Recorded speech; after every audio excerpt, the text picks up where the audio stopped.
नमस्कार, मैं हूं फरीद अली और आप देख रहे हैं TV 9 digital. Israeli PM Benjamin Netanyahu 10 दिसंबर को एक आपराधिक मामले में कोर्ट में पेश हुए। उन्होंने अदालत में खड़े होकर गवाही दी। नेतन्याहू पर धोखाधड़ी, विश्वासघात और रिश्वत लेने के 3 अलग अलग मामलों में मुकदमा चल रहा है। इजरायली इतिहास में ये पहला मौका है जब कोई प्रधानमंत्री आपराधिक मुकदमे में अदालत में पेश हुआ है। गवाही शुरू करते ही नेतन्याहू ने कोर्ट में बैठे न्यायाधीशों को हेलो कहा। इसके जवाब में एक जज ने कहा कि उनके पास विशेष अधिकार है कि वो अपनी मर्जी के मुताबिक बैठकर या फिर खड़े होकर गवाही दे सकते हैं। इस पर नेतन्याहू ने खड़े होकर गवाही देने का विकल्प चुना। नेतन्याहू ने अपने ऊपर लगे सभी आरोपों को सिरे से खारिज करते हुए कहा कि मैं इस पल का बीते 8 साल से इंतजार कर रहा था ताकि सच कह सकूं। चूंकि मैं एक प्रधानमंत्री भी हूं और 7 मोर्चे पर जंग के बावजूद देश का नेतृत्व कर रहा हूं, ऐसे में भ्रष्टाचार का आरोप समझ से परे है। नेतन्याहू ने कहा कि मैं कोई अच्छी जिंदगी नहीं जी रहा हूं। मुझे 17 से 18 घंटे तक काम करना पड़ता है। मैं लंच भी ठीक से नहीं कर पाता। देर रात तक काम करना पड़ता है। रात में 2 बजे सोने का मौका मिल पाता है। मेरे पास परिवार या फिर बच्चों से मिलने का बिल्कुल भी वक्त नहीं है। मुझे शैंपेन से नफरत है। हाँ, मैं कभी कभी सिगार पीता हूँ, लेकिन उसे भी पूरा नहीं पी पाता क्योंकि मेरे पास इतना वक्त नहीं होता। मैं लगातार मीटिंग और ब्रीफिंग में बिजी रहता हूँ।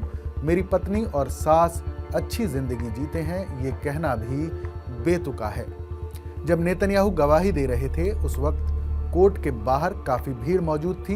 भीड़ में उनके समर्थक और विरोध करने वाले दोनों तरह के लोग मौजूद थे।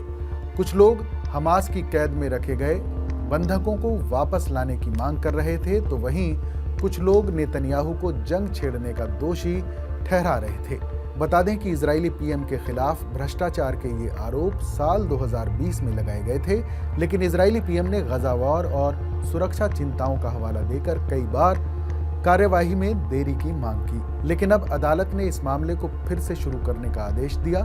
हालांकि नेतन्याहू की सुरक्षा को देखते हुए अदालत की कार्यवाही राजधानी तेल अवीव के अंडरग्राउंड चैम्बर में शिफ्ट कर दी गई। नेतन्याहू के खिलाफ भ्रष्टाचार के 3 अलग अलग मामले हैं। नेतन्याहू पर आरोप है कि उन्होंने अपने फेवर में खबरें प्रकाशित करने के लिए मीडिया को मैनिपुलेट किया, मीडिया जगत की हस्तियों को राजनीतिक लाभ पहुंचाया, साथ ही महंगे तोहफे के बदले में अरबपति हॉलीवुड डायरेक्टर को फायदा पहुंचाया। इन सभी मामलों में 140 लोगों को गवाही के लिए बुलाया गया है। गवाहों में नेतन्याहू के कुछ भरोसेमंद लोग भी शामिल हैं, जो बाद में उनके खिलाफ हो गए। इनमें पूर्व प्रधानमंत्री याइर लापिड और तमाम मीडिया हस्तियां शामिल हैं। अभियोजन पक्ष के वकीलों ने नेतन्याहू के खिलाफ recording, police document, text message समेत कई सबूत पेश किए हैं।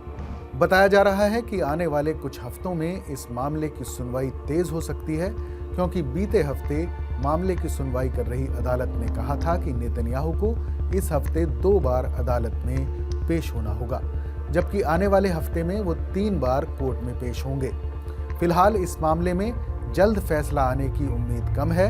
अगर अदालत ने नेतन्याहू के खिलाफ फैसला सुनाया भी तो उनके पास सुप्रीम कोर्ट में अपील करने का भी विकल्प है। बहरहाल आगे इस मामले में जो भी अपडेट होगा हम आप तक पहुंचाते रहेंगे। बाकी देश और दुनिया की तमाम बड़ी खबरों के लिए देखते रहिए टीवी 9 डिजिटल।